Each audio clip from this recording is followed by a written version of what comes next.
Hello दोस्तों, myself Dinesh Dadhich, team chemistry CLC. CLC जो कि हमेशा अपने नवाचारों के लिए जाना जाता है, अपने 30 वर्ष से लगातार आपको नवाचार प्रोवाइड कर रहा है, नवाचार दे रहा है आपके सिलेक्शन में और आपकी रैंक इंप्रूव करने में आपकी हमेशा हेल्प करता रहा है। चाहे वो कोरोना का टाइम हो, चाहे बिफोर कोरोना हो, चाहे कोरोना के बाद में हो, आप लोगों के लिए सीएलसी हमेशा तत्पर रहता है। तो इसी नवाचारों में सीएलसी आपको जेई मेन, जेई एडवांस और नीट के प्रीवियस ईयर के क्वेश्चंस के वीडियो सॉल्यूशन अवेलेबल करवा रहा है। इसमें सीएलसी का एक मार्गदर्शन आप लोगों के लिए रहेगा कि आप इन पीवाईक्यू को सोल्व करते हैं तो आने वाले क्वेश्चंस देखा जा रहा है, चाहे जेई मेन हो चाहे नीट हो, इन पीवाईक्यू के आसपास ही आ रहे हैं। तो वो आपका सिलेक्शन श्योर करने में और रैंक को इंप्रूव करने में महत्वपूर्ण योगदान रहेगा। हाँ स्टूडेंट्स, सबसे पहले सेक्शन ए डिस्कस करते हैं।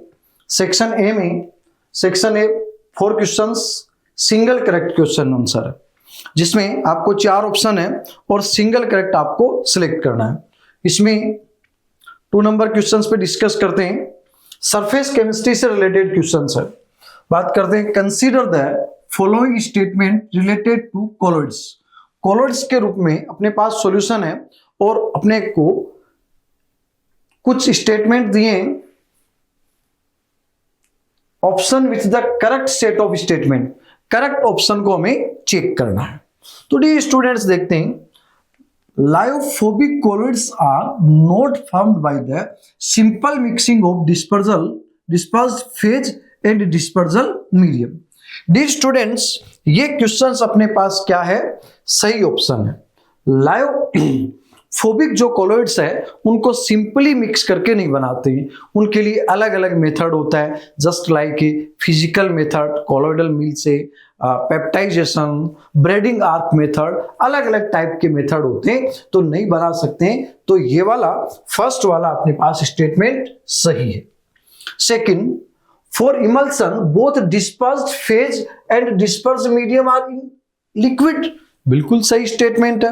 इमल्सन कहते किसे, इमल्सन और पायसम उसे कहते हैं जिसमें डिस्पर्स्ड फेज भी अपने पास क्या हो, लिक्विड हो, और डिस्पर्सल मीडियम भी क्या हो, लिक्विड हो। तो ये वाला स्टेटमेंट भी अपने पास सही है। Micelles are produced by dissolving a surfactant in any solvent at any temperature. Dear students, इस स्टेटमेंट की बात करें तो ये वाला स्टेटमेंट ये बोल रहा है कि आप सर्फेक्टेंट तो किसी को भी तो सॉल्वेंट में डिसॉल्व करें और किसी भी टेम्परेचर पे मिसेल फॉर्मेशन हो जाएगा। नहीं डियर स्टूडेंट्स, मिसेल का फॉर्मेशन जो होता है, मिसेल का जो फॉर्मेशन होता है, इस तरह से मिसेल का फॉर्मेशन एक निश्चित टेम्परेचर के बाद होता है और उस टेम्परेचर को हम क्या कहते हैं, क्राफ्ट टेम्परेचर कहते हैं। तो इस टेम्परेचर पे मिसेल का फॉर्मेशन नहीं होगा। तो ये स्टेटमेंट क्या हो जाएगा, रॉन्ग स्टेटमेंट हो जाएगा। Tyndall effect can observe from a colloidal solution with dispersed phase having the same reflective index as the dispersal medium.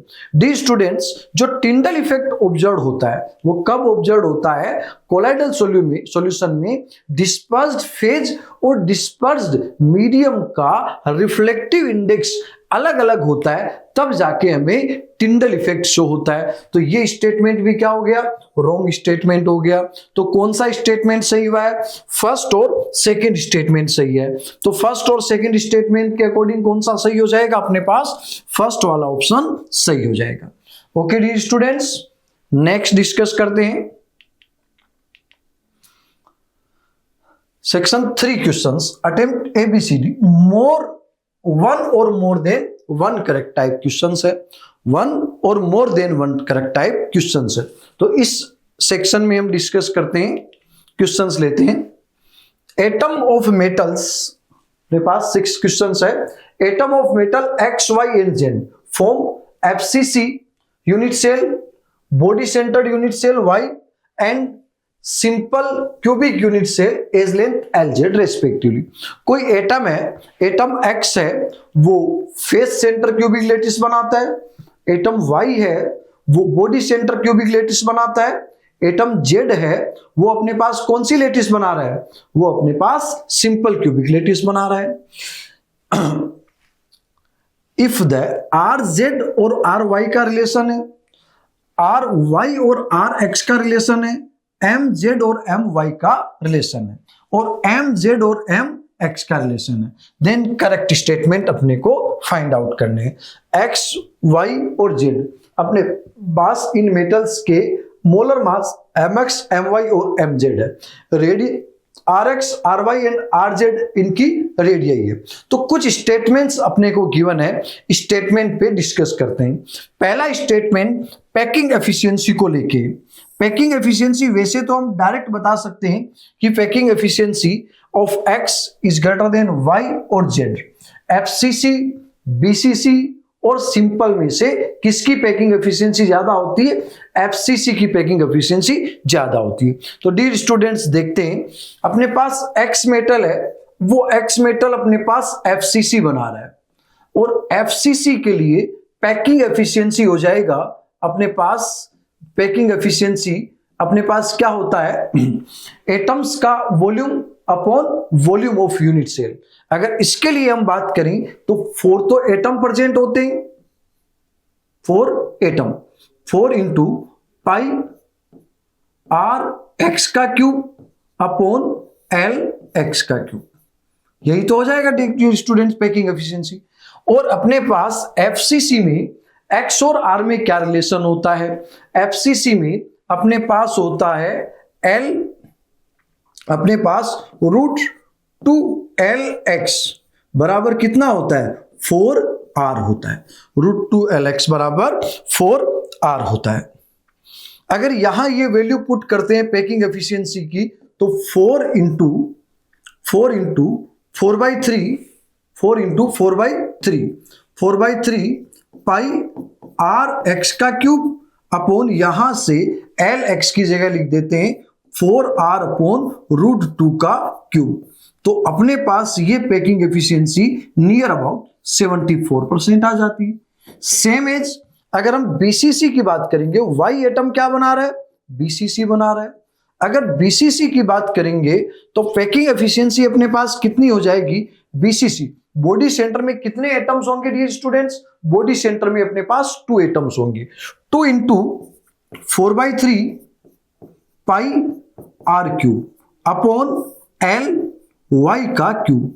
L Y में क्या रिलेशन होता है, तो हम जानते हैं अंडररूट 3 LY इक्वल टू कितना हो गया, 4R हो गया। बॉडी सेंटर में कौन से एटम टच कर रहे हैं, डायगोनल, बॉडी डायगोनल वाले एटम टच कर रहे होते हैं। यहां से वैल्यू रख के बीसीसी में पैकिंग एफिशिएंसी 68% आती है। अगर सिंपल क्यूबिक की बात करते हैं तो सिंपल क्यूबिक में एससी अपने पास जो जेड है वो क्या बना रहा है, एससी बना रहा है। एससी में अपने पास पैकिंग एफिशिएंसी कितनी आ जाएगी, 1 into 4/3 pi R cube upon क्या हो जाएगा, एल जेड का क्यूब, एल जेड का क्यूब। एल जेड बराबर कितना होता है, एल जेड बराबर अपने पास 2R होता है। तो यहां से पैकिंग एफिशिएंसी कैलकुलेट करें तो पैकिंग एफिशिएंसी 52.4। अगर पैकिंग एफिशिएंसी का ऑर्डर देखें तो पैकिंग एफिशिएंसी का ऑर्डर क्या आया है, x इज ग्रेटर y और ग्रेटर z, ये वाला पैकिंग एफिशिएंसी का ऑर्डर आया है। चेक करते हैं पैकिंग एफिशिएंसी का ऑर्डर अपने पास सही है क्या। तो पैकिंग एफिशिएंसी का order, packing efficiency of x, packing efficiency of y, packing efficiency of z। तो फर्स्ट वाला ऑप्शन अपने पास क्या है, करेक्ट ऑप्शन है। सेकंड बी ऑप्शन को चेक करते हैं, बी ऑप्शन को चेक करते हैं। तो सेकंड ऑप्शन को हम चेक करें तो सेकंड ऑप्शन में अपने पास क्या दे रखा है, देखना एल वाई बराबर, एल वाई और देखो किस किस में रिलेशन है, y और z में रिलेशन है। अपने पास एल वाई बराबर होता है, एल वाई बराबर देखो यहां से एल वाई बराबर 4RY, यहां RY लिख लेंगे, इसके लिए RY अपॉन अंडररूट 3 हो जाएगा। और अपने पास y और किस में रिलेशन है, y और जेड में रिलेशन है, 4RY is equal to Y और जेड में रिलेशन है। और LZ इक्वल टू कितना हो गया, LZ इक्वल टू अपने पास हो गया LZ is equal to 2RZ। अब अपने पास इन दोनों का रेशियो कैलकुलेट करना है, तो LZ बराबर अपने पास हो गया, LZ इक्वल टू अपने पास हो गया LZ 2√3, देखो दोनों को common low, 2√3 upon 2 of RY। ठीक है, यहां से आप देखते हो तो ये √3RY आ गया। इसका मतलब अपने पास LY is greater then LZ। क्या दिख रखा है, LY is greater then LZ, क्या mean LY is greater then LZ मिल रहा है। ठीक बात है।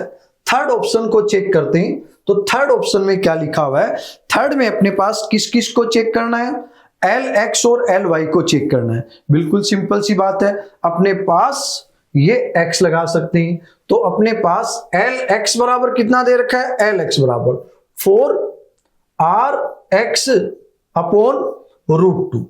LY बराबर कितना दे रखा है, LY बराबर दे रखा है अपने पास 4RY अपॉन 4RY अपॉन √3, ये अपने पास दे रखा है।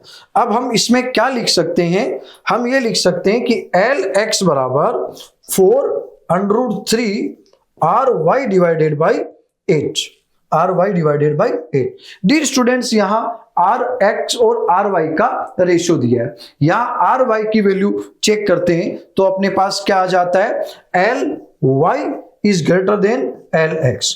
ऑप्शन क्या दे रखा है, ऑप्शन क्या दे रखा है देखिएगा, LX is greater then LY और LY ज्यादा आ रहा है, तो ये ऑप्शन क्या हो जाएगा, इनकरेक्ट ऑप्शन। ये वाला क्या हो जाएगा, करेक्ट ऑप्शन। डेंसिटी के बारे में देख करना है, तो डेंसिटी के बारे में चेक करते हैं। डेंसिटी क्या होती है, D is equal to Z into M into NA divided by AQ। अगर x की डेंसिटी आपको डिटरमाइन करनी है तो dx इज इक्वल टू कितना हो जाएगा, z की वैल्यू कितनी आएगी 4, mx हो जाएगा, na रहेगा और a की जगह क्या लिख देंगे, lx का क्यूब। ठीक है, और dy कैलकुलेट करेंगे तो यहां कितना हो गया, 2my upon na into LY का क्यूब। यहां डेंसिटी का रेशियो सोल्व करते हैं dx अपॉन dy, तो dx इज ग्रेटर देन क्या आ रहा है, dy। वैल्यू पुट करें तो dx is greater then dy आ रहा है, तो कौन सा ऑप्शन करेक्ट हो गया, अपने पास फोर्थ ऑप्शन भी करेक्ट हो गया। तो कौन कौन से करेक्ट हो गए, ए करेक्ट हो गया, बी करेक्ट हो गया और डी अपने पास करेक्ट हो गया। ठीक है, नेक्स्ट क्वेश्चन डिस्कस करते हैं। 6 question non integer type questions है, non negative integer type questions है, और इसमें से क्वेश्चंस नंबर 8 को चेक करते हैं। क्वेश्चन 8 को चेक करें तो H2S 5 mole react completely with acidified aqueous potassium permanganate solution. In this reaction the number of mole of water produce is X। Water के मोल X प्रोड्यूस हो रहे हैं। The number of the mole of electron involve is Y। The value of the X plus Y। अपने पास कोई reaction हो रही है और X प्लस Y की वैल्यू कैलकुलेट करनी है। तो डियर स्टूडेंट्स देखते हैं, अपने पास MnO4 पोटेशियम परमैंगनेट है, ये पोटेशियम परमैंगनेट, KMnO4 है, ये KMnO4 अपने पास H2S के साथ रिएक्ट कर रहा है। कौन से मीडियम में रिएक्ट कर रहा है, एसिडिक मीडियम में रिएक्ट कर रहा है, तो Mn+2 में कन्वर्ट हो जाएगा और H2S सल्फर में कन्वर्ट हो जाएगा। इस रिएक्शन को अपने को बैलेंस करना है। पहले अपन एक रिएक्शन को बैलेंस कर लेते हैं, KMnO4 वाली रिएक्शन को बैलेंस करते हैं। तो ये MnO4 माइनस है, ये MnO4 माइनस किसमें कन्वर्ट हो रहा है, Mn+2 में कन्वर्ट हो रहा है। आयन एक्सचेंज मेथड से इस रिएक्शन को बैलेंस करते हैं। Mn बैलेंस है, जिस साइड में जितने ऑक्सीजन की डेफिशिएंसी होती है उतने क्या जोड़ देते हैं, H2O जोड़ देते हैं। कितने H2O जोड़ दें, 4 H2O जोड़ दें। इधर कितने H प्लस आ जाएंगे अपने पास 8H प्लस आ जाएंगे, ये 8H प्लस आ जाएंगे। और कितने इलेक्ट्रॉन रहे तो अपने पास 5 इलेक्ट्रॉन इस साइड में हो जाएंगे। ठीक बात है, ये अपने पास एक रिडक्शन हाफ रिएक्शन बैलेंस होगी। ऑक्सीडेशन हाफ रिएक्शन में अपने पास H2S किस में कन्वर्ट हो रहा है, सल्फर में कन्वर्ट हो रहा है। तो सल्फर बैलेंस है, हाइड्रोजन को बैलेंस करते हैं तो 2H प्लस लिख देते हैं, 2H प्लस। और इधर कितने H प्लस लिख दिए तो इधर कितने इलेक्ट्रॉन लिख दिए, 2 इलेक्ट्रॉन लिख देते हैं। दोनों रिएक्शंस को सम करना है, सम करना है तो इसको तो कितने से मल्टीप्लाई कर दें, 2 से मल्टीप्लाई कर दें। इस रिएक्शन को कितने से मल्टीप्लाई कर दें, 5 से मल्टीप्लाई कर दें। और दोनों रिएक्शंस को क्या कर देते हैं, सम कर देते हैं। दोनों रिएक्शंस को सम कर देते हैं। दोनों रिएक्शंस को सम करें तो ये हो गया अपने पास 2MnO4 minus, 2MnO4 minus plus कितना हो गया 5H2S हो गया, ये 5H2S हो गया। अब अपन H प्लस को देखते हैं। H प्लस इधर कितने हो जाएंगे, 2 से मल्टीप्लाई करेंगे तो 16H प्लस हो जाएंगे। इधर 5 से मल्टीप्लाई करेंगे तो कितने हो जाएंगे, 10H प्लस हो जाएंगे। तो इधर कितने रिमेनिंग रह गए, 6H प्लस रिमेनिंग रह गए। अब आगे प्रोडक्ट की साइड देखते हैं तो 2Mn प्लस 2 आ जाएगा, 2Mn प्लस 2 आ जाएगा। 5 कितना आ जाएगा, 5S आ जाएगा, ये 5S आ जाएगा। प्लस H2O कितना हो जाएगा अपने पास 8H2 हो जाएगा। अब इस रिएक्शंस में जो पूछा है उसका आंसर हम दे सकते हैं। चेक करिए क्या पूछा है अपने पास। 5 मोल H2S, देखो रिएक्शन में 5 मोल H2S यूज हो रहे हैं। तो अगला क्या बोल रहा है कि number of mole of water produce X की वैल्यू कितनी आ गई, number of mole of water, तो X की वैल्यू कितनी आ गई, वाटर के मोल कितने प्रोड्यूस हुए 8, तो कितने आ गई X की वैल्यू 8 आ गई। Y किसको बोल रहा है, number of the number of mole of electron transfer, reactions के दौरान कितने मोल कैंसिल आउट हुए, 10 मोल ऑफ इलेक्ट्रॉन। तो 10 मोल ऑफ इलेक्ट्रॉन हुए तो ये वैल्यू कितनी होगी 10, टोटल वैल्यू कितनी होगी X प्लस वाई कितना हो गया, X plus Y is equal to 18 हो गया। तो आंसर करेक्ट क्या हो जाएगा 18। तो इसमें इंटीजर टाइप क्वेश्चंस है और आंसर हो जाएगा 18। ओके स्टूडेंट्स, नेक्स्ट डिस्कस करते हैं इंटीजर टाइप क्वेश्चंस है। For He plus, a transition take place from the orbit of radius 1058 picometer to the orbit of radius 26.4 picometer. Wavelength of the emitted photon during the transition. Dear students, यहां कह रहा है कि He plus आइन में कोई higher orbit से lower orbit में, हायर ऑर्बिट N2 से लोअर ऑर्बिट N1 में इलेक्ट्रॉन का ट्रांजिशन हो रहा है।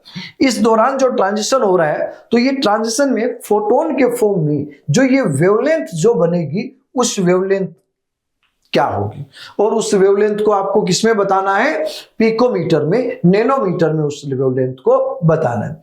तो डियर स्टूडेंट्स, हमारे पास एक कॉन्सेप्ट होता है 1 upon lambda is equal to क्या हो जाएगा, Rydberg constant RH into Z square upon 1 upon N1 square minus 1 upon N2 square, और यहां पे HC अपॉन H और C। अगर इसको हम किस में लेते हैं, जूल में लेते हैं। तो डियर स्टूडेंट्स, यहां से अगर हमें N1 और N2 की वैल्यू पता चल जाए तो हम क्या कर सकते हैं, कैलकुलेट कर सकते हैं, बाकी हमें वैल्यू गिवन है। तो सबसे पहले हम N2 की वैल्यू डिटरमाइन करते हैं। N2 की वैल्यू डिटरमाइन करें तो अपने पास दे रखा है R is equal to 52.9 into N square upon Z, N square upon Z, ये अपने पास किस में आती है, पिकोमीटर में, N square upon Z picometre में ये दे रखी है। अब तो R2 अपने पास, R2 दे रखा है अपने पास कितना 105.8, ये दे रखा है 105.8 is equal to 52.9 into N2 का स्क्वायर अपॉन जेड की वैल्यू कितनी होगी 2। तो N2 बराबर अपने पास आ रहा है, वो अपने पास आ रहा है 2। सेम इसी तरह हम N1 कैलकुलेट कर सकते हैं। तो N1 कैलकुलेट करना हो तो N1 के लिए क्या इंफॉर्मेशन दे रखी है, कहां है, जितनी रेडियस 26.45। तो हमारे पास ये हो जाएगा 26.45 is equal to 52.9 into N1 square divided by 2। तो N1 अपने पास यहां से सोल्व कर रहा है तो 1 आ रहा है। तो इलेक्ट्रॉन कौन सी ऑर्बिट से कौन सी ऑर्बिट में आ रहा है, 2 नंबर से 1 नंबर ऑर्बिट में आ रहा है। और 2 नंबर से 1 नंबर ऑर्बिट में आ रहा है तो इसमें वैल्यू पुट करते हैं। तो 1 upon lambda is equal to RH Z square upon HC into 1 upon N1 square minus 1 upon N2 square. ठीक है डियर स्टूडेंट्स, लेमडा डिटरमाइन करते हैं। तो 1 अपॉन लेमडा, RH की वैल्यू कितनी गिवन है, देखो RH की वैल्यू गिवन है 2.2 इंटू 10 टू पावर माइनस 18। ये हो गया 2.2 into 10 to power minus 18। Z की वैल्यू कितना हो गया 2 का स्क्वायर। H की वैल्यू कितना है, H की value 6.6 into 10 to power minus 34, 6.6 into 10 to power minus 34। C की वैल्यू कितनी गिवन है 3 into 10 to power 8, 3 into 10 to power 8। सारा MKS सिस्टम में चल रहा है। N1 1 का स्क्वायर माइनस N2 2 का स्क्वायर। यहां से हम लेमडा सोल्व करते हैं तो लेमडा बराबर आता है अपने पास 30 इंटू 10 टू पावर माइनस 9। और इसे करें तो लेमडा इज इक्वल टू कितना आ गया 30 नैनोमीटर अपने पास आंसर आ गया। ये 30 नैनोमीटर आंसर आ गया तो अपने पास आंसर क्या हो जाएगा, अपने पास नैनोमीटर में वेवलेंथ इसकी कितनी हो जाएगी, अपने पास 30 ऑक्टेन हो जाएगी। ओके, नेक्स्ट डिस्कस करते हैं। दी स्टूडेंट्स, वही न्यूमेरिक टाइप क्वेश्चन है। 50 ml of 0.2 molar urea solution density this is mixed with the 250 ml solution of containing 0.06 gram urea. Both solution were prepared in the same solvent. The osmotic pressure of the resulting solution in torr. The resulting solution at 300 Kelvin. दो urea solution को अगला क्या कर रहा है, mix कर रहा है। सेम सॉल्वेंट है तो अपने को रिजल्टिंग सॉल्यूशन का ऑस्मोटिक प्रेशर कैलकुलेट करना है। अगर हमें दोनों सॉल्यूशन में यूरिया के मोल मिल जाते हैं तो हम क्या कर सकते हैं, रिजल्टिंग सॉल्यूशन का ऑस्मोटिक प्रेशर कैलकुलेट कर सकते हैं। तो सबसे पहले हम यहां इस क्वेश्चन में कहते हैं कि 50 ml 0.2 मोलर यूरिया सॉल्यूशन है। तो हम मानते हैं सबसे पहले मास ऑफ यूरिया कैलकुलेट कर लेते हैं। हम कैलकुलेट करना चाहते हैं mass of urea in 50 ml solution. पहले हम किसके लिए बात करें, 50 ml सॉल्यूशन के लिए बात करें। 50 ml सॉल्यूशन, 50 ml सॉल्यूशन ये हम कंसीडर कर लेते x। तो मास ऑफ सॉल्यूशन कितना हो जाएगा, मास ऑफ सॉल्यूशन अपने पास हो जाएगा, मास ऑफ सॉल्यूशन अपने को डिटरमाइन करना है तो अपने पास होता है D is equal to M by V और M इज इक्वल टू क्या हो जाएगा, dV हो जाएगा। M is equal to dV हो जाएगा। तो M कितना हो गया, सॉल्यूशन की डेंसिटी कितनी गिवन है 1.012 ग्राम पर ml में दे रखी है और वॉल्यूम कितना है 50 ml। यहां से हम सॉल्यूशन का मास कैलकुलेट करते हैं तो यह आता है 50.6 ग्राम। क्या अब हमें यूरिया का कितना मास है ये कैलकुलेट कर सकते हैं क्या, बिल्कुल कैलकुलेट कर सकते हैं। तो मास ऑफ यूरिया कैलकुलेट करना है तो हमारे पास मोलेलिटी कितनी होती है, molality small m is equal to होता है WA अपॉन MW और WB किस में होना चाहिए, kg में होना चाहिए। B का मतलब सोल्वेंट हो गया और A का मतलब सोल्यूट हो गया। यहां से कैलकुलेट करना चाहते हैं तो स्मॉल m अपने पास गिवन है 0.2 हो गया।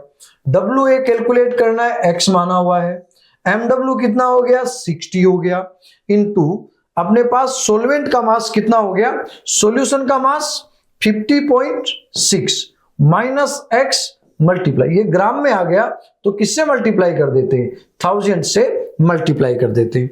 तो यहां से x सोल्व कर रहे हैं तो अपने पास कितना आ गया 0.6।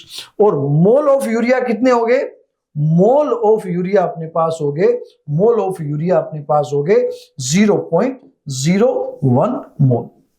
ठीक बात है, ये 50 ml सॉल्यूशन के लिए अपने पास आ गए। 250 ml सॉल्यूशन में 0.06 ग्राम यूरिया है।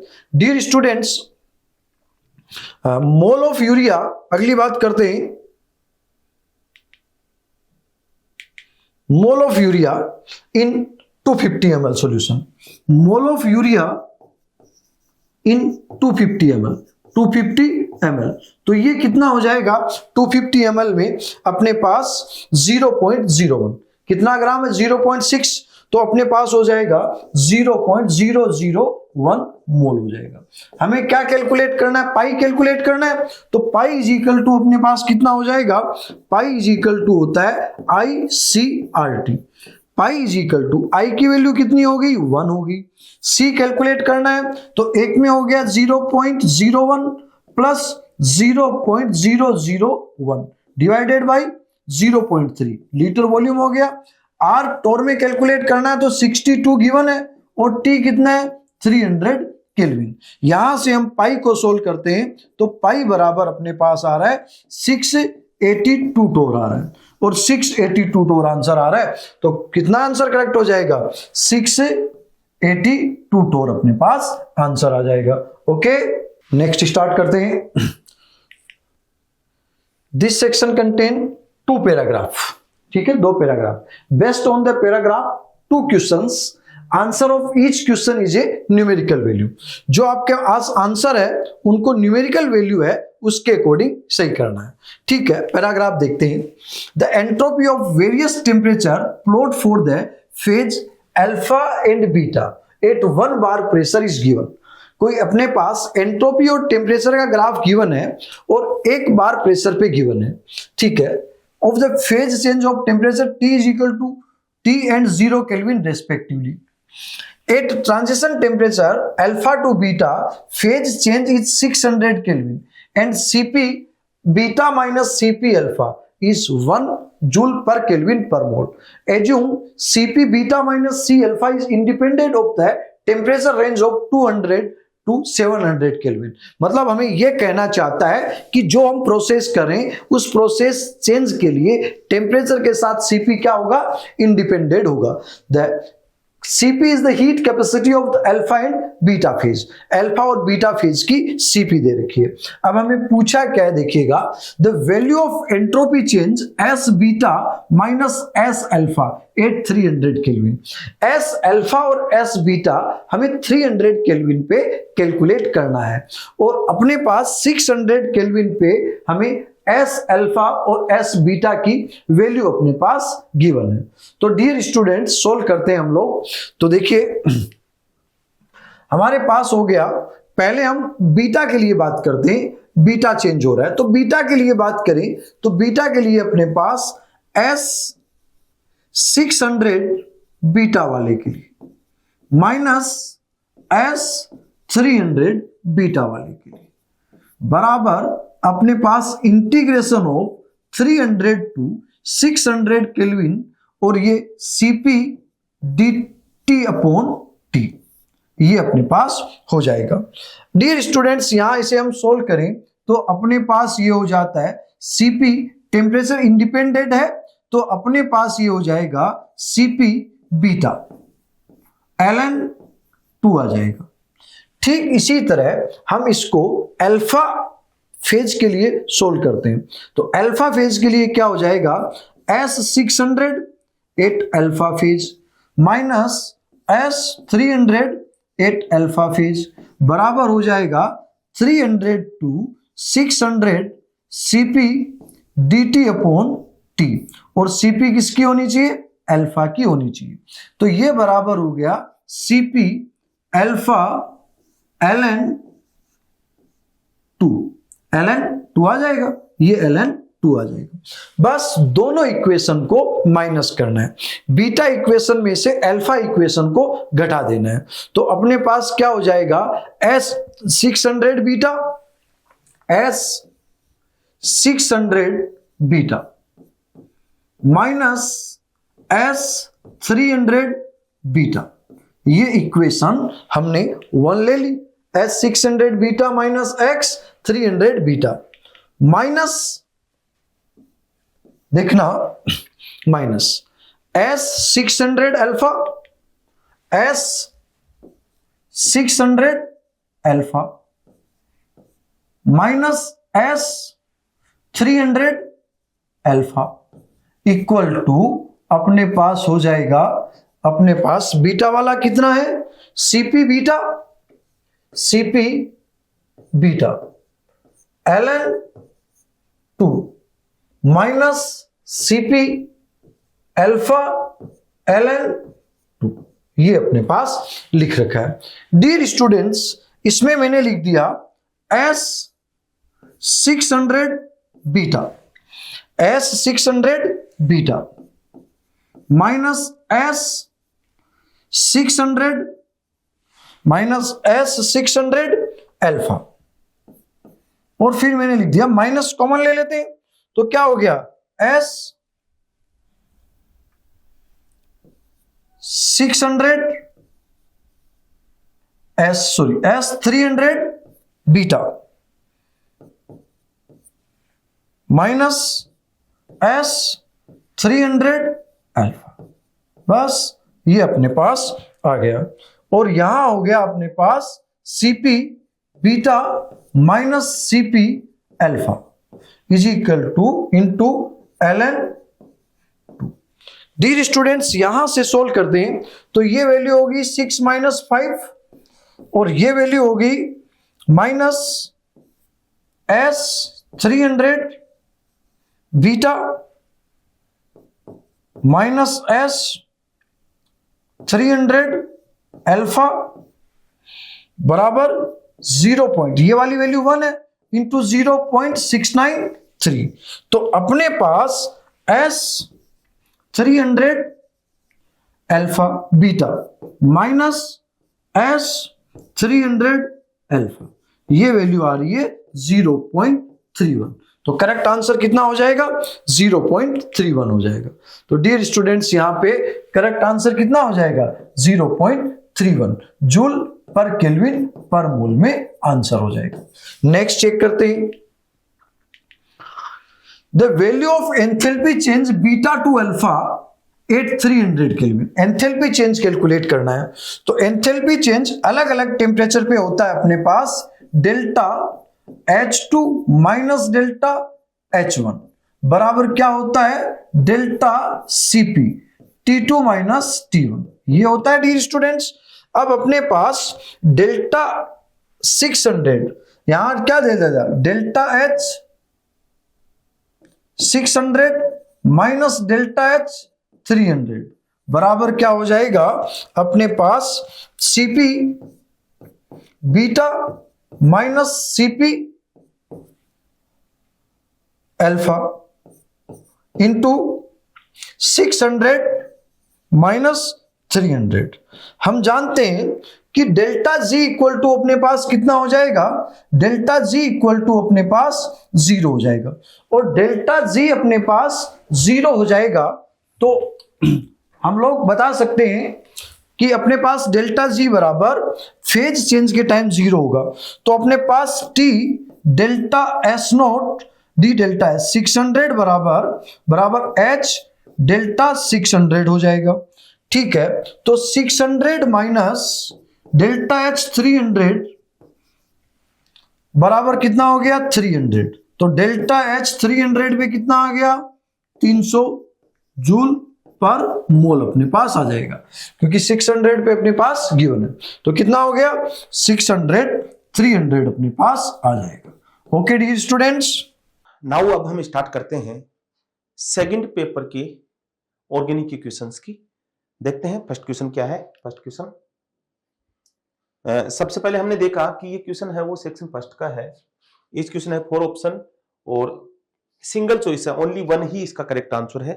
तो क्वेश्चन देखें, आपको कुछ रिएक्शन दी हुई है। In the following reaction P, Q, R and S are the major product, कि इसमें P क्या बनेगा, तो ग्रिग्नार एजेंट, और उसके बाद यहां Q क्या बनेगा, यहां R क्या बनेगा, S क्या बनेगा। जो प्रोडक्ट बनेंगे उनके रिगार्डिंग आपको स्टेटमेंट सेलेक्ट करने हैं।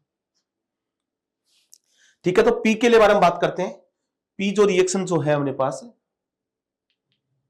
ये ग्रिग्नार मैग्नीशियम, तो सबसे पहले ग्रिग्नार एजेंट का फॉर्मेशन होगा और ये बन जाएगा, यहां पे नेगेटिव चार्ज है और यहां पे हो जाएगी acid base reaction, acid base reaction, और ये यहां पे H सप्लाई कर देगा और फाइनली अपने पास P ये वाला बन जाएगा। तो जो P प्रोडक्ट है वो अपने पास है, वो है आइसोब्यूटेन। 1 2 3 4। तो जो P प्रोडक्ट है वो हम लिख सकते हैं यहां पे कि जो P प्रोडक्ट है, यहां मैं लिख देता हूं, सिंपल हो जाएगा। P अपने पास ये वाला बना है, ये वाला P प्रोडक्ट है।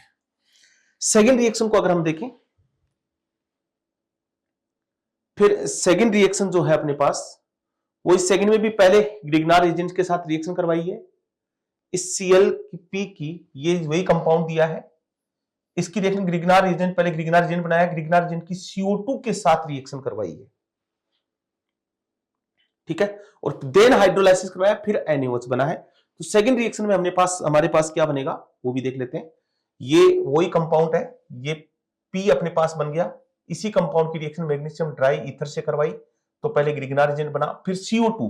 तो यहां पे देखो नेगेटिव चार्ज है और CO2 के साथ वही न्यूक्लियोफिलिक एडिशन रिएक्शन होगी, अटैक करेगा ये यहां से यहां, और फर्स्ट अपने पास बनेगा ये वाला CO माइनस MgBr और डबल बॉन्ड O, और उसके बाद इसका करवाया है हाइड्रोलाइसिस, तो यहां पे अपने पास बन जाएगा ये COH। क्लियर? तो ये जो प्रोडक्ट है, और उसके बाद इसकी रिएक्शन करवाई है हमने NaOH से। चलो देखते हैं क्या बना है। तो क्यों जो बना हमारे पास, वो क्यों वो जो प्रोडक्ट बना वो अपने पास बना है CH3 CH, और उसके बाद CH3, ये CH2 और ये CO माइनस Na प्लस, क्योंकि NaOH भी तो डाला हुआ है। ठीक है, ये वाला अपने पास बन गया Q। फिर R की बात करेंगे तो वही पहले ग्रिग्नार एजेंट बनेगा यहां पे, फिर ग्रिग्नार एजेंट बनने के बाद देखो आगे एक्सप्लेन दिया है मैंने, ये वाला आपके पास R आ गया, ये यहां से रिएक्शन स्टार्ट हो गई। ये वाला जो कंपाउंड है पहले ग्रिग्नार एजेंट बना, फिर यहां पे नेगेटिव चार्ज है, न्यूक्लियोफिलिक एडिशन, और उसके बाद ये ऑक्सीडाइजिंग एजेंट है, ऑक्सीडाइजिंग एजेंट है, और इसने 2 डिग्री एल्कोहल का ऑक्सीडेशन कर दिया इस पे, तो R अपने पास बन गया ये वाला कंपाउंड। ठीक है, तो R भी हम लिख लेते हैं।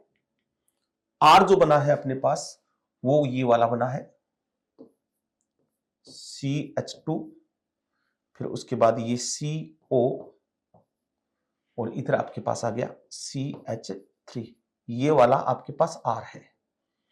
उसके बाद S की बात करेंगे तो एथेनोलिक NaCN, CN माइनस अटैक करेगा, Cl को क्या करेगा, बाहर करेगा। फिर H2 निकल से साइनाइड का रिडक्शन होगा, CH2NH2, और ये वाला यहां पे क्या है, कार्बिल एमीन टेस्ट। ठीक है, तो यहां पे फाइनली जो S जो बनेगा वो ये वाला बन जाएगा, CH2C NC बना, फिर इसकी रिएक्शन करा दी LiAlH4 से, तो रिडक्शन हो गया, और रिडक्शन से हमारे पास यहां पे बन गया ये CH2NH और ये CH3, ये अपने पास बन गया S। अब इन प्रोडक्ट के बारे में हमें बताना है।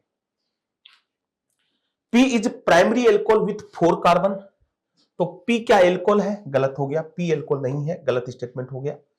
Q undergo Kolbe electrolysis to give 8 carbon product. जी हां, ये कोल्बे इलेक्ट्रोलाइसिस हो जाएगा। यहां पे अगर आप कोल्बे इलेक्ट्रोलाइसिस रिएक्शन करवाओगे तो यहां से रेडिकल जनरेट होगा और वो रेडिकल डाइमराइज होके ये वाला बनाएगा, ये रेडिकल और फिर ये रेडिकल, और ये दोनों क्या हो जाएंगे? कंबाइन हो जाएंगे। तो ये बात सही लग रही है मुझे, क्यों undergo Kolbe electrolysis to give an 8 carbon product, ये बात सही है। R has 6 carbon 8 in undergo Cannizzaro reaction. R ये है, कार्बन इसके पास 6 है, बट यहां हैविंग एल्फा हाइड्रोजन, इसके पास क्या है? Having alpha hydrogen, alpha hydrogen, और एल्फा हाइड्रोजन है तो केनिज़ारो नहीं देगा, एल्डोल रिएक्शन देगा। एल्डिहाइड केनिज़ारो रिएक्शन कौन देते हैं? वो एल्डिहाइड देते हैं जिनमें एल्फा हाइड्रोजन एब्सेंट होता हो। ये कीटोन है, एल्फा हाइड्रोजन प्रेजेंट है, ये बेसिक मीडियम में एल्डोल देगा, केनिज़ारो नहीं देगा, तो ये स्टेटमेंट भी गलत हो गया। S is a primary amine with 6 carbon, ये कितने डिग्री अमीन है? 2 डिग्री अमीन है, तो ये वाला स्टेटमेंट भी गलत हो गया। तो इसका जो आंसर जाएगा वो जाएगा बी। नेक्स्ट, पूरा सॉल्यूशन है, यहां पे आप देख सकते हो सॉल्यूशन पूरा है, और ये P is hydrocarbon, B correct है, R is 6 carbon but do not undergo Cannizzaro due to presence of hydrogen, presence of alpha hydrogen, और S is secondary amine with 6 carbon. तो करेक्ट स्टेटमेंट जो है वो बी था। A disaccharide can not be oxidised by bromine water, then acid hydrolyse of lead to laevorotatory solution. उसके acidic hydrolysation से laevorotatory solution बनना चाहिए। तो आपने ये पढ़ा होगा ना कि जो सुक्रोज होता है वो डेक्स्ट्रोरोटेटरी होता है, पर जब हम इसका हाइड्रोलाइसिस करवाते हैं तो यहां फ्रक्टोज बनता है और ग्लूकोज बनता है, बीटा डी फ्रक्टोज और अल्फा डी ग्लूकोज, और ओवरऑल सॉल्यूशन जो होता है वो कैसा होता है? लिवोरोटेटरी होता है, लिवोरोटेटरी होता है। इसीलिए तो हम इसको इन्वर्ट शुगर बोलते हैं। तो मतलब, और वो बोल रहा है कि ऑक्सीडाइज नहीं होना चाहिए, तो ये वाला तो ऑक्सीडाइज होगा, हेमी एसीटेल ग्रुप है, हेमी एसीटेल, तो ये तो पहली कंडीशन ही फॉलो नहीं करेगा, तो गलत हो गया। ये वाला अगर बात करें तो ये दोनों ही ग्लूकोज हैं, ये भी ग्लूकोज है और ये भी ग्लूकोज है, तो ये ऐसे नहीं आएगा। अब बात करें इसकी और इसकी, तो अब इसमें हमें देखना है कि सुक्रोज की स्ट्रक्चर कौन सी है। तो सुक्रोज की जो स्ट्रक्चर हमें दी हुई है वो सुक्रोज की, ये वाला भी यहां से क्या हो रहा है?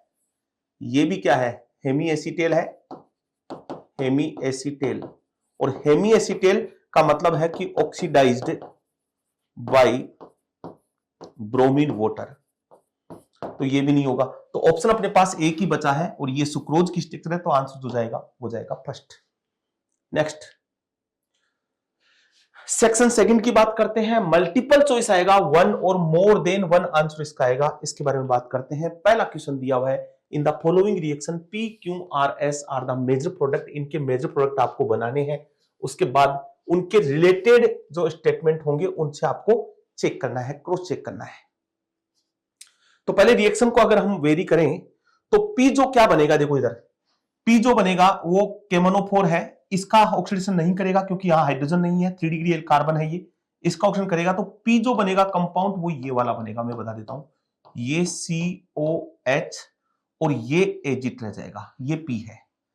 NaOH H2O बेसिक हाइड्रोलाइसिस, तो ये हाइड्रोलाइसिस है कौन सा? Basic hydrolysis. और बेसिक हाइड्रोलाइसिस में बोल देता हूं एसिड डेरिवेटिव जो है ना, एसिड डेरिवेटिव का मतलब एनहाइड्राइड है, एसिड हैलाइड है, एस्टर है और एमाइड है। These are hydrolysed in acidic as well as in basic medium and produce carboxylic acid. तो ये इधर ये एस्टर है और ये एसिड हैलाइड है, दोनों ही हाइड्रोलाइज हो जाएंगे और कार्बोक्सिलिक एसिड बनाएंगे। बेसिक मीडियम में कार्बोक्सिलिक एसिड सोल्ट फॉर्म में रहेगा, उसको न्यूट्रलाइज करने के लिए H+ डाला हुआ है, तो यहां पे आपके पास बन जाएगा ये वाला आइसोथेलिक एसिड। यहां हाइड्रोलाइसिस किया है तो साइनाइड का हाइड्रोलाइसिस होगा, ये भी COH में जाएगा। ये इधर एस्टर है CO और ये OMe, तो ये भी यहां से टूट जाएगा। उसके बाद पहले तो बनेगा यहां पे ये वाला, ये COH, फिर ये CO, CH2, COH, फिर हमें दिया हुआ है हीट। जब हीट दिया है तो ये बन गया बीटा कीटो एसिड। क्या बन गया? Beta keto acid. और बीटा कीटो एसिड को हीट करते हो तो CO2 क्या आती है? बाहर आती है, डी कार्बोक्सिलेशन होगा और फिर ये बन जाएगा COH, CO और ये CH3। फिर दिया हुआ है H2CrO4। ये स्ट्रॉन्ग ऑक्सीडाइजिंग एजेंट है, ये ऑक्सीडाइज कीटोन। किसको ऑक्सीडाइज करेगा? Oxidised ketone. और ये कीटोन भी यहां से टूट जाएगा और कीटोन की ऑक्सीडेशन में कार्बन कार्बन बॉन्ड का क्लीवेज होता है, तो यहां भी यही बन जाएगा आइसोथेलिक एसिड। ग्रिग्नार एजेंट, तो पहले ग्रिग्नार एजेंट यहां बनेगा, फिर CO2 का एक्सपेडिशन होगा, फिर यहां पे हाइड्रोलाइसिस कराया तो ये भी यहां से टूटेगा, इधर भी H और इधर भी H। तो पहले यहां से बनेगा ये वाला, है ना, एक तरफ तो बन गया COH, ये तो बना ग्रिग्नार एजेंट से, और इधर बन गया आपके पास एल्डिहाइड। फिर आपको दिया हुआ है अमोनिकल AgNO3, मतलब ये वाला जो रिएजेंट है वो कौन सा रिएजेंट है? टोलेंस रिएजेंट है। टोलेंस रिएजेंट कार्बोक्सिलिक एसिड को ऑक्सीडाइज करेगा किस में? एल्डिहाइड को ऑक्सीडाइज करेगा कार्बोक्सिलिक एसिड में। तो आप ढंग से देखें, ए में हमारे पास ये वाला प्रोडक्ट बना है, ये ए का प्रोडक्ट है, पी जो बना है, क्यू हमारे पास ये बना है, और आर हमारे पास ये वाला बना है। क्यू और आर दोनों सेम है, और एस हमारे पास ये बना है। This is isophthalic acid and this is terephthalic acid. अब इनके रिगार्डिंग आपको बताना है कि क्या करेगा। P and Q are monomer of polymer of Dacron and glyptal respectively. यहां एक बात की है कि डेक्रोन और ग्लिप्टल, इनकी बात की तो आपको पॉलीमर का नॉलेज होना चाहिए। अब इस क्वेश्चन के जो प्रोडक्ट बने हैं उनको पॉलीमर से उसने कोरिलेटेड कर दिया है, तो पॉलीमर के बारे में मैं बता देता हूं, पहले आप देखें।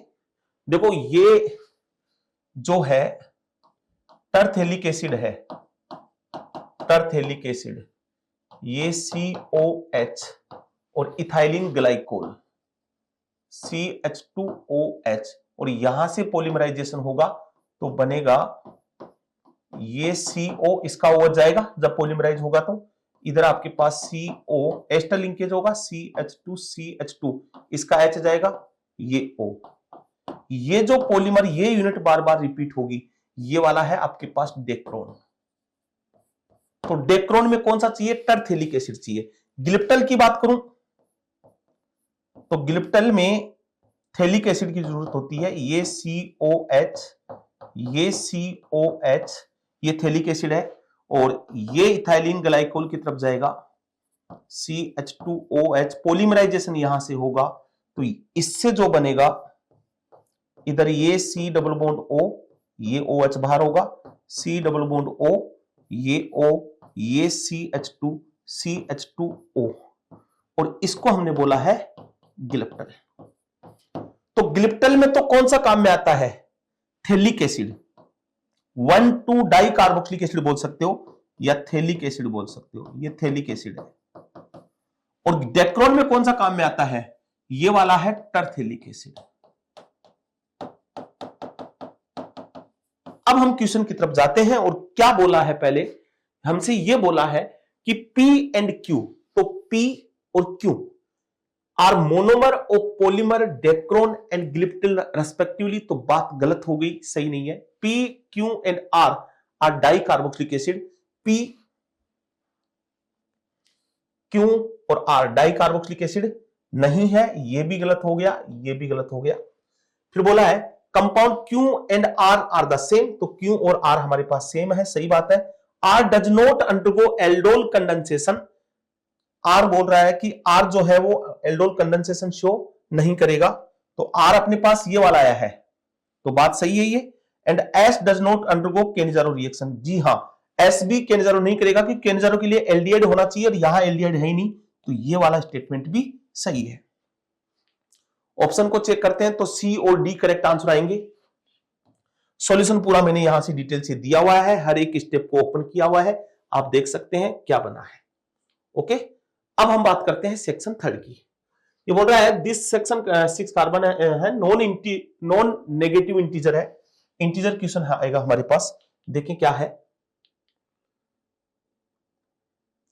The reaction of 4 methyl oct 1 इन, जिसका दिया हुआ है 2.52 ग्राम, ठीक है, with HBr in presence of peroxide. ये पेरोक्साइड है भैया, ये पेरोक्साइड है, और रिएक्शन जो होगी वो होगी free radical addition reaction. 2 isomer बनेंगे ब्रोमाइड, और वो बनेंगे 9 और 1 रेशियो में बनेंगे, ठीक है, with A combined yield of 50% yield आएगी दोनों की मिला के। Of this the entire amount of the primary alkyl bromide was reacted with an appropriate amount of diethylamine followed by treatment with aqueous K2CO3 give a node ionic product, वो ये देगा। और the mass of S obtained is, integer पूछा है question, बहुत easy question है, कुछ भी नहीं है, मतलब ऑर्गेनिक रिएक्शन के साथ साथ थोड़ा सा मोल कंसेप्ट का नॉलेज यहां पे लेना चाह रहा है। देखते हैं क्या है। ये वाला जो कंपाउंड हमें दिया हुआ है, ये बोला 4 मिथाइल ऑक्ट 1 इन, ये वाला है, ये है 4 मिथाइल ऑक्ट 1 इन HBr, और कौन सी रिएक्शन कराई, फ्री रेडिकल एडिशन। इसमें क्या होता है, फर्स्ट जाएगा Br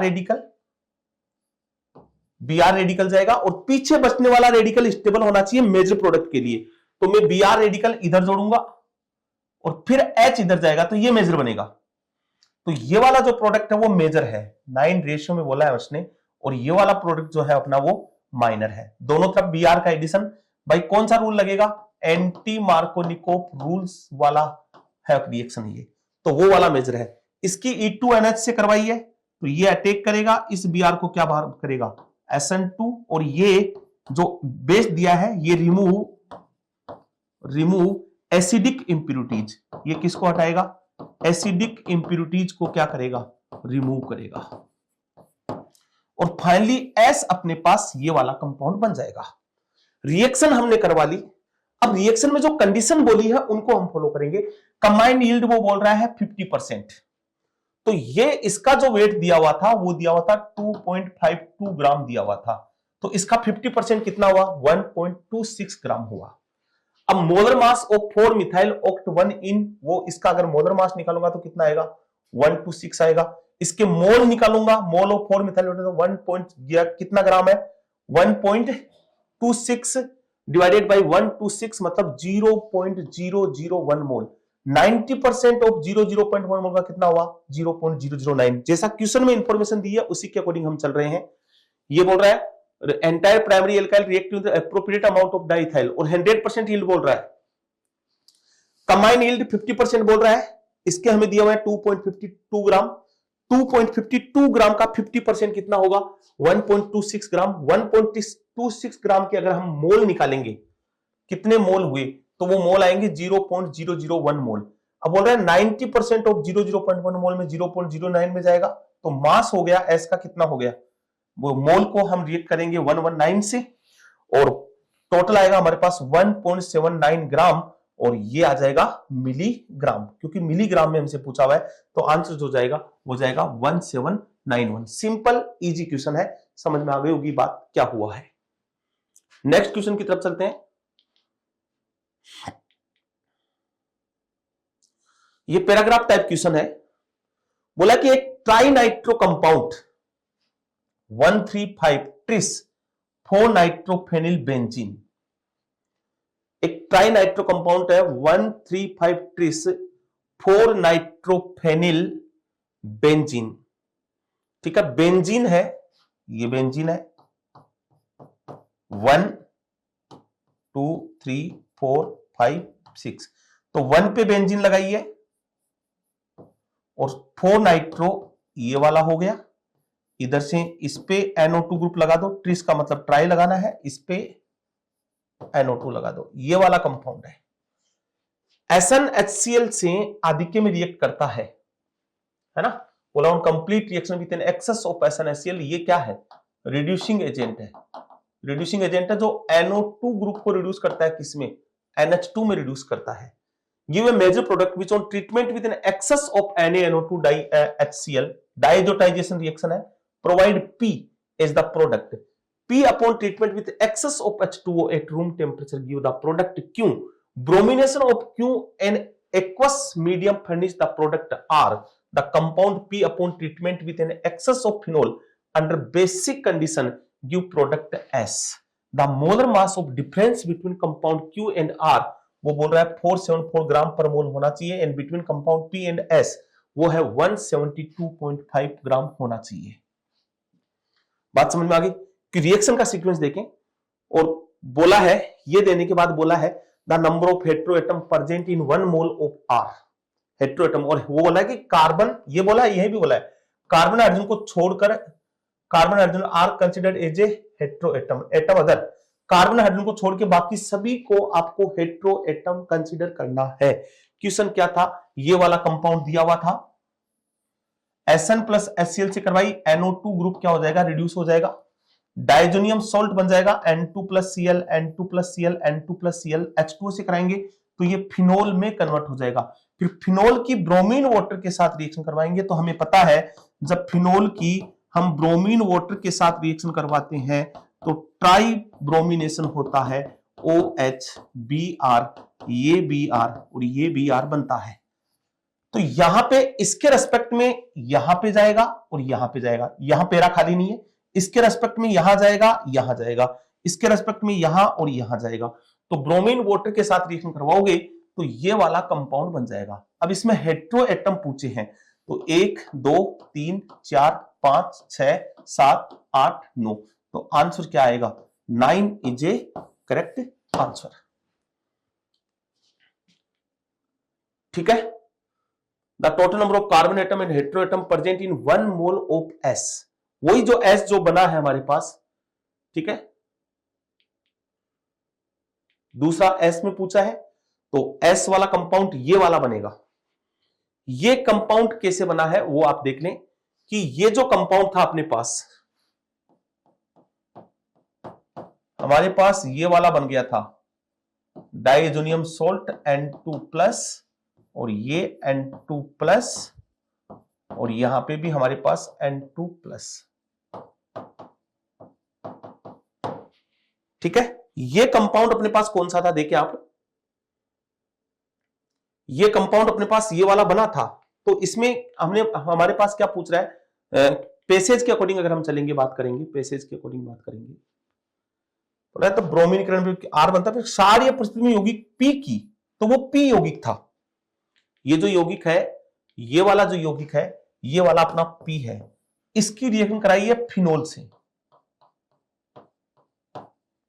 और कौन सा मीडियम लिया है, बेसिक मीडियम लिया है, और यहां पे जो रिएक्शन होगी वो कौन सी रिएक्शन होगी, कपलिंग रिएक्शन होगी, और कपलिंग रिएक्शन में अपने पास ये वाला प्रोडक्ट बन जाएगा, कलाइड डाई बनती है कपलिंग रिएक्शन। और यहां इसमें हमसे पूछा है कि टोटल नंबर ऑफ एटम पूछे हैं, तो टोटल नंबर ऑफ एटम जो आएंगे वो कितने आएंगे, 51 आएंगे। ठीक है, क्वेश्चन को आप दोबारा रीड कर सकते हैं, the total number of carbon atom and heteroatom present in 1 molecule S। ठीक है, atom other than CHR considered as heteroatom, तो कार्बन को अब गिनना है, कार्बन प्लस हेटेरोएटम, एक अणु में कुल कार्बन परमाणु तथा विषम परमाणु की संख्या पूछी है हमसे। तो यहां पे कार्बन एटम की बात करें तो 6 इसमें हो गए, 6 इसमें हो गए, 6 इसमें हो गए, 6 इसमें हो गए, 6 इसमें हो गए, 6 इसमें हो गए, 6 इसमें हो गए, तो रिंग कितनी होगी, 1 2 3 4 5 6 7, तो 6 इंटू 7 मतलब 42, तो यही हो गए। उसके बाद हेटेरोएटम 2 यहां पे हो गए, 2 यहां पे हो गए, 2 यहां पे हो गए, तो मतलब ये 6 हो गए। फिर 3 ऑक्सीजन एटम हो गए, और टोटल मिला के आपके पास आ जाएंगे 51। ये था इंटीजर क्वेश्चन, और ये पेपर की हमने बात की 2023 में ऑर्गेनिक के जितने क्वेश्चन आए हैं उनका हमने यहाँ डिटेल से सॉल्यूशन किया है। गुड मॉर्निंग स्टूडेंट्स, अपन बात करेंगे पेपर सेकंड के बारे में। इनऑर्गेनिक कौन से आए हैं क्वेश्चन। पहला अपना जो आया एमओटी से क्वेश्चन आया हुआ है, इसमें देखें F2 का एनर्जी डायग्राम पूछा है। F2 का अलग अपन उसका इलेक्ट्रॉन कॉन्फ़िगरेशन लिखते हैं, तो अपने पास ये इलेक्ट्रॉनिक कॉन्फ़िगरेशन मिलता है। इसने लास्ट के दे रखे हैं कौन से, सेकंड वालों में दे रखे हैं अपने को, सेकंड वाले में देखिए यहां से लेकर यहां तक का डायग्राम बना रखा है इसने, ठीक है। यहां देखिए सिग्मा 2s2 ये 2 इलेक्ट्रॉन आ गए अपने पास, सिग्मा 2s2 स्टार ये 2 इलेक्ट्रॉन आ गए, ठीक है। यहां सिग्मा 2p वाले आ गए, ये 2 आ गए, ये 2 आ गए, ठीक है। और लास्ट में एंटी बॉन्डिंग में 2 पड़े हैं, ये आ गए। तो अपना आंसर आ जाएगा C. The complex which can show same इसके जैसे आइसोमेरिज्म शो कौन करता है? ये बेटा जी जीआई शो कर रहा है। इसकी कंडीशन कौन सी बन गई? Ma2B2 बन गई, ठीक है। इसमें देखते हैं ये जीआई शो नहीं करेगा, क्यों नहीं करेगा? बाइडेंटेड सिमेट्रिकल लिगेंड आ गया। इसमें बात करें sp3 हाइब्रिडेशन हो गया, ये भी जीआई शो नहीं करेगा। ये जीआई शो कर देगा क्योंकि इसमें कंडीशन कौन सी बनती है? Ma4B2 की कंडीशन बन रही है। इसमें 2 जीआई आएंगे, एक सिस और एक ट्रांस आ जाएगा। इसमें भी MAA का होल स्क्वायर AB बन गया, इसमें भी 2 जी आएंगे, सिस एंड ट्रांस आ जाएंगे अपने पास। सिस कैसा होता है? इसका ऑप्टिकली एक्टिव होता है, इंपॉर्टेंट है, ध्यान रखना इसको। तो अपना आंसर आ जाएगा बेटा डी एंड सी। नेक्स्ट बात करते हैं, among the species total number of species having sp3 hybridisation. कौन सा? sp3 हाइब्रिडेशन की बात करें तो sp3 में अपन देखें, इसमें sp3 हाइब्रिडेशन है, इसमें sp3 हाइब्रिडेशन है, sp3 है, ठीक है। अपने पास इसमें sp3 हाइब्रिडेशन है, अपने पास इसमें sp3 हाइब्रिडेशन है। तो अपने पास sp3 कितनी आ गई बेटा? 1 2 3 4 और 5 05 आंसर आ जाएगा। इसमें sp3d है, इसमें भी sp3d है, इसमें भी sp3d है, इसमें भी sp3d है, इसमें dsp2 है। क्या है? dsp2 है, इसमें sp3d2 है। तो अपना आंसर आएगा 05। ये अपने को दिखा रखे हैं अपने को। नेक्स्ट कह रहा है the consider the following molecule Br3O8, इनमें किसमें oxidation state, zero oxidation state वाले एटम बताने अपने को। कौन से? जीरो वाले। इनके डायग्राम अपने बना रखे हैं, इसमें देखा कोई भी जीरो ऑक्सीडेशन स्टेट वाला नहीं है बेटा। ये रेडॉक्स रिएक्शन अपने एनसीईआरटी में दे रखे हैं, उसमें ये डायग्राम सारे आपको दिए हुए मिलेंगे। इसमें भी कोई जीरो का नहीं है, इसमें जीरो के, ये बीच वाले दोनों किसके हैं? जीरो के हैं। ये थायोनिक एसिड सीरीज से लिए गए हैं। थायोनिक एसिड सीरीज होती है जिसका जनरल फॉर्मूला होता है H2SnO6 होता है, H2SnO6। यहाँ n की वैल्यू तुम 2 और मोर देन 2 लेके चलते हो। यहाँ अगर SS बॉन्ड की अगर बात करते हैं तो यहाँ n-1 मिलते हैं अपने को, और S0 वालों की बात करें तो यहाँ पर कितने मिलते हैं अपने को? n-2 मिलते हैं। तो यहाँ टोटल 4 थे सल्फर, तो 2 मिल गए। यहाँ टोटल 5 थे तो कितने मिल गए? 3 मिल गए। यहाँ जीरो वाले कितना है? 1 आ गया। तो टोटल अपने पास कितने आ गए? 6 आ जाएंगे। कितने आ जाएंगे? 6 आ जाएंगे। 2 इसमें, 3 इसमें और 1 इसमें। नेक्स्ट बात करते हैं, ये अपने इतने क्वेश्चन थे। मिलते हैं नेक्स्ट में, आज के लिए इतना ही। Thank you.